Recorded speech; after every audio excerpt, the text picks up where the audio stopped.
السلام علیکم ورحمۃ اللہ وبرکاتہ۔ تلخیص معانی القرآن، پروگرام تلخیص معانی القرآن کی 9ویں نشست میں آپ کا خیر مقدم ہے۔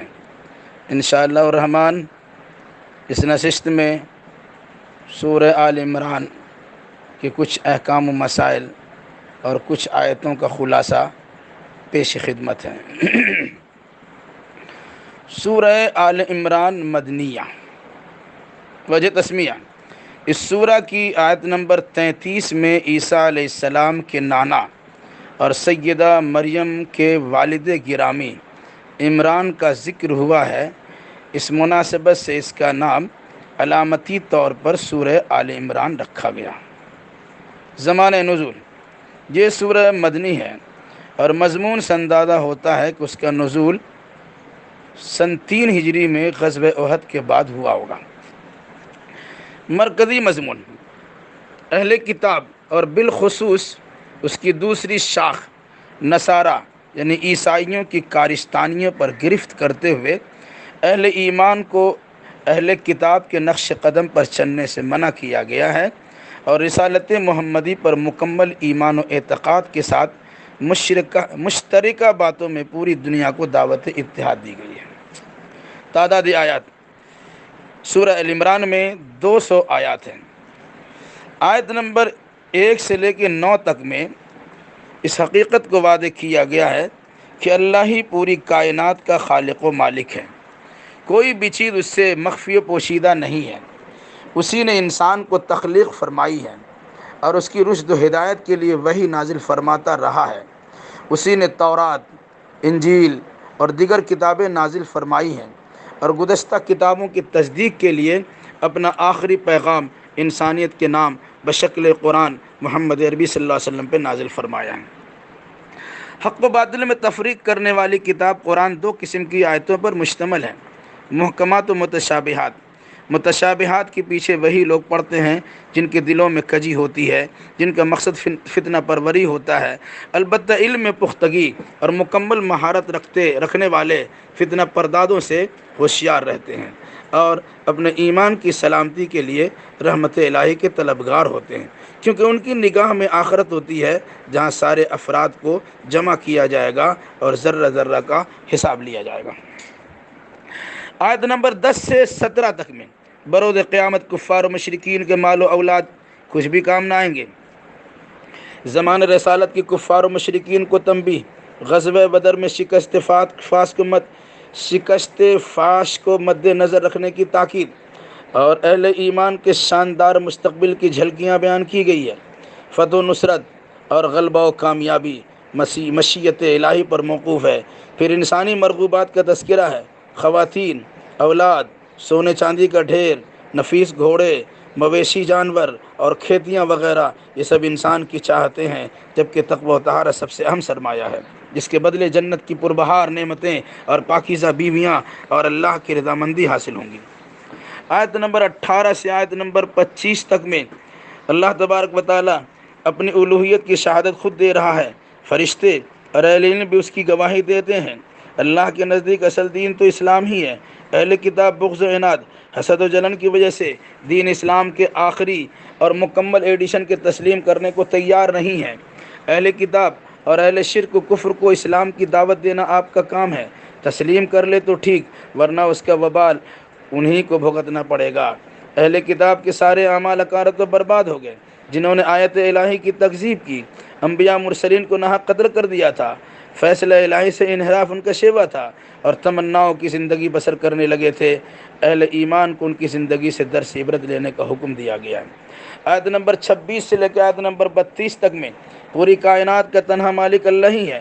حکومت و اقتدار بخشنا اور چھین لینا اسی کے اختیار میں ہے۔ عزت و ذلت کا مالک وہی ہے۔ گردش لیل و نہار اسی کے قبضے قدرت میں ہے۔ حیات و موت اسی کے حکم سے ہے۔ بلا حساب روزی کا پہنچانا اور دانہ دانہ کو ترسا دینا اسی کے بس میں ہے۔ دوستی کے حقدار اہل ایمان ہے۔ مومنوں کے بالمقابل کفار سے دوستی قائم کرنا اہل ایمان کا شیوا نہیں، کائنات کی ظاہر و باطن ہر ایک چیز اللہ کے علم میں ہے۔ انسان کے سارے کارنامے بروز قیامت اس کے سامنے ہوں گے، جن سے دوری کی تمنا کریں گے۔ عبادت کی قبولیت کا انحصار اور رسول محبوبیت پروردگار، اطاعت و اتباع رسول احمد مختار پر منحصر و موقوف ہے، لہذا اللہ رسول کی فرما برداری کی جائے اور کفر سے محفوظ رہا جائے۔ آیت نمبر 33 سے آیت نمبر 41 تک میں سیدنا آدم، نوح، آل ابراہیم، آل عمران کو ساری کائنات پر فوقیت و فضیلت بخشے جانے کا تذکرہ ہے۔ مریم کی ولادت اور ان کی تربیت و پرداخت کا تذکرہ ہے۔ انہیں زکریہ علیہ السلام کی کفالت میں حسن قبولیت بخشا گیا، وہ بہت عمدہ طریقے پر پروان چڑھائی گئی۔ مریم کے پاس بے موسم کے پھل کو دیکھ کر زکریہ علیہ السلام نے صالح اولاد کی دعا مانگی تو اللہ نے یحییٰ جیسے ایسے لڑکا کی ولادت کی خوشخبری اور بشارت سنائی جو تصدیق کرنے والا، غائب درجہ ضبط نفس والا اور سردار ہوگا۔ پھر موجزانہ انداز میں بشارت ولادت پر صبح و شام ذکر و تسبیح کا حکم دیا گیا۔ آیت نمبر 42 سے آیت نمبر 57 تک میں مریم کی پاک دامنی، تمام عورتوں پر ان کی فضیلت و برتری کا تذکرہ ہے۔ عالم انسانیت میں ایک انوکھا واقعہ کا رونما ہونے کا ذکر ہے۔ کماری مریم نے کسی مرد کے ہاتھ لگائے بغیر محض اللہ کے کلمہ کن کے ذریعے دنیا آخرت کا ذی وجاہت اور مقرب بارگاہ الہی عیسیٰ علیہ السلام جیسا بیٹا کو جنم دیا، جن کی شان یہ ہے کہ گہوار مادر اور عمر کہولت بڑی عمر میں کلام کریں گے، جن کو کتاب و حکمت اور تورات و انجیل کے علم سے بہرور کیا جائے گا۔ چنانچہ وہ بہت سارے معجزات کے ساتھ بنی اسرائیل کی طرف مبعوث کیے گئے، قوم کو تقوی و اطاعت کا درس دیا، الوہیت الہی کے تسلیم کرنے کو صراط مستقیم سے تعبیر کیا، لیکن یہودیوں نے ان کے ساتھ کفر کا برتاؤ کیا اور ان کے قتل کرنے کی سازش رچی، مکر و فریب سے کام لیا۔ اس وقت عیسیٰ علیہ السلام کو محفوظ رہنے کی بشارت دی گئی۔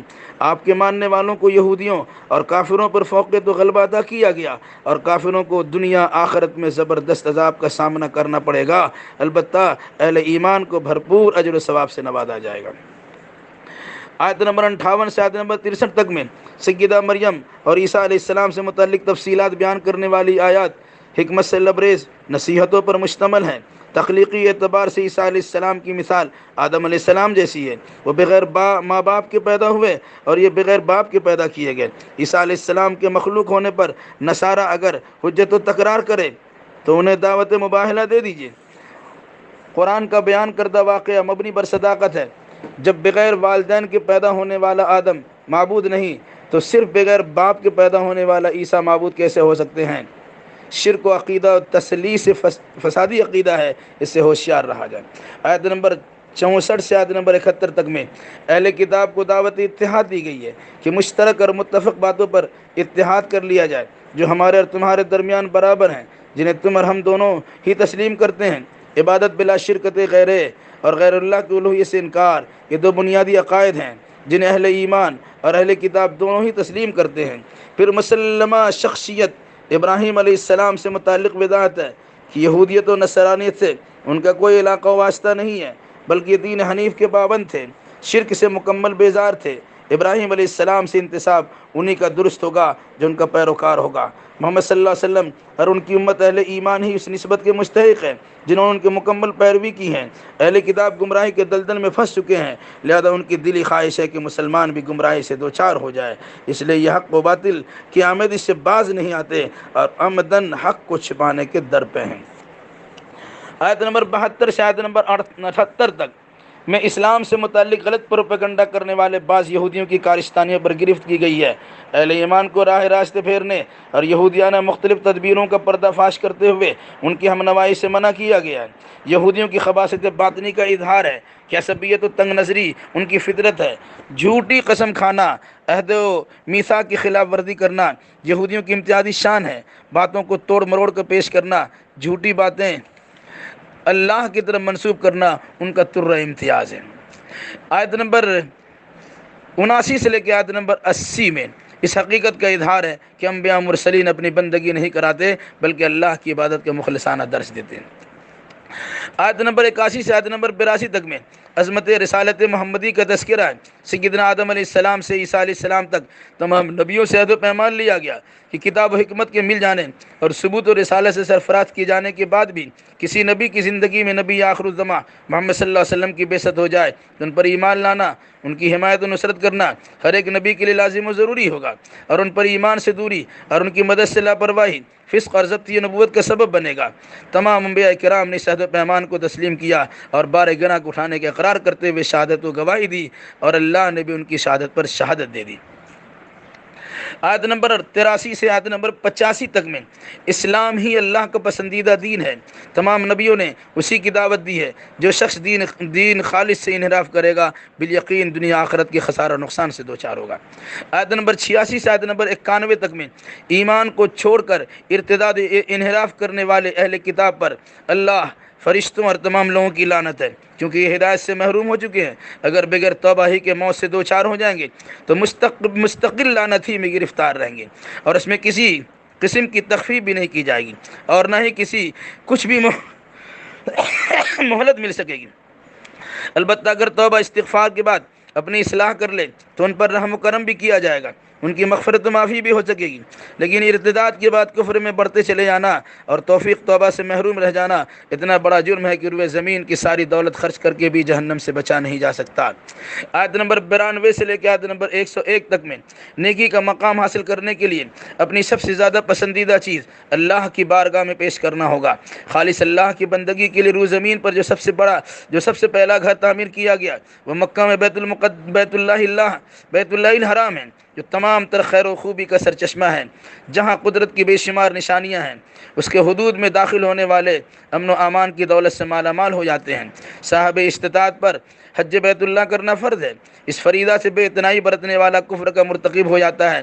اہل کتاب کو کفر کرنے، اللہ کی راہ میں کجی پیدا کرنے اور اللہ کی راہ سے روکنے سے منع کیا گیا ہے، اور اہل ایمان کو اہل کتاب کی روش اختیار کرنے سے روکا گیا ہے، اور کتاب و سنت کو مضبوط تھامے رکھنے پر صراط مستقیم پر گامزن رہنے کی ضمانت دی گئی۔ آیت نمبر 102 سے آیت نمبر 109 تک میں اہل ایمان کو استطاعت بھر اللہ سے ڈرنے کا حکم دیا گیا، مرد دم تک مسلمان رہنے کی تاکید کی گئی ہے، فرقہ بندی سے دور اور اجتماعیت کے ساتھ اللہ کی رسی کو مضبوط تھامے رکھنے کا درس دیا گیا ہے۔ اجتماعیت کو اللہ نے نعمت سے تعبیر کیا ہے کہ زمانہ جاہلیت میں لوگ ایک دوسرے کے خون کے پیاسے تھے، اللہ نے اسی نعمت اسلام کے ذریعے باہم شیر و شکر بنا دیا، لہذا اس نعمت کی قدر کی جائے اور ایک اور نیک بن کر حیات مستعار کو بسر کیا جائے۔ اہل ایمان میں ایک ایسی جماعت ہمہ وقت رہنی چاہیے جو باہمی بگاڑ کو خیر کی دعوت اور امر بالمعروف اور نہی عن المنکر کے ذریعے دور کرتی رہے۔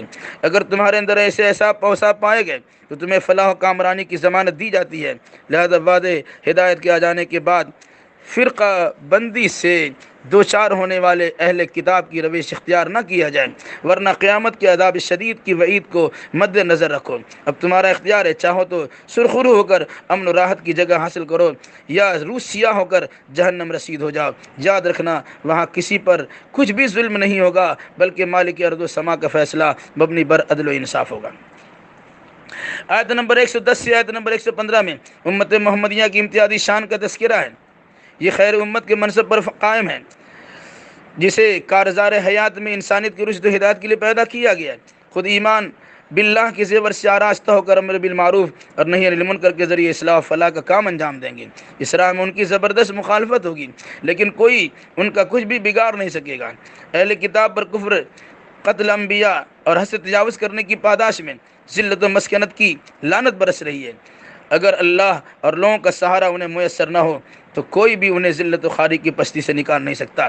البتہ بعض اہل کتاب امر بالمعروف اور نہی عن المنکر کا فریضہ انجام دیتے ہیں اور خیر و فلاح کے کاموں میں سرگرم بھی ہیں، اور اللہ اور کتاب اللہ کی تلاوت اور سجدہ ریزی کے ذریعے اپنے عہد و پیمان پر قائم بھی ہے۔ ان کے اعمال کی قدر کی جائے۔ اللہ تعالیٰ سے دعا ہے الہی ہمیں اہل کتاب کی حرکتوں سے محفوظ رہنے کی توفیق مرحمت فرما۔ والسلام علیکم ورحمۃ اللہ وبرکاتہ۔